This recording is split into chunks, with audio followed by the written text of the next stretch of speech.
This I Believe by Bailey Stevens. Truth and Honesty. I believe in telling the truth at all times. I can honestly say that telling the truth can be the hardest thing at times, but it must be done to live an honest and good life. There are many things in my life that I wish I would have told the truth. When I was 14 years old, I broke a window in my house. I was being stupid and throwing a lacrosse ball at the house.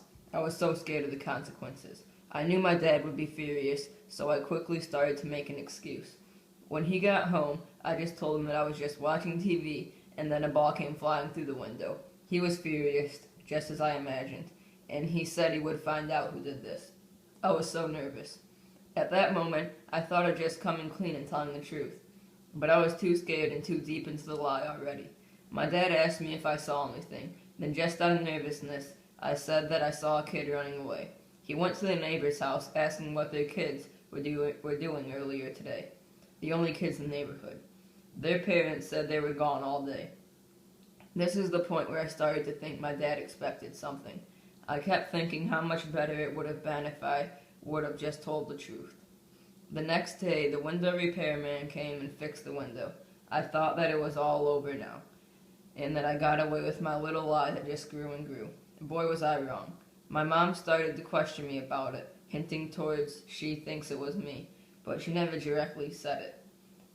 I was under way too much pressure and thought of how much I disappointed myself and my parents by not owning up to my mistakes.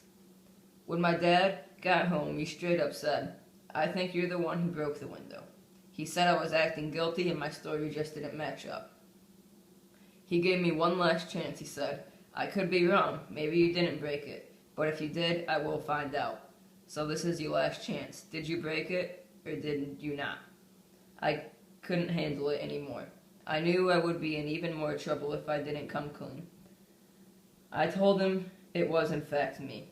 He said he thought I knew better than to lie to him, and that's what he was the most upset about. I got grounded for 2 weeks of my summer vacation, one for breaking the window, one for lying to him. As the beautiful, sun shining, friends playing, perfect days of summer passed, I sat at home. I learned an important life lesson that day, one I try to live by at all times. It might be hard, but you always should tell the truth.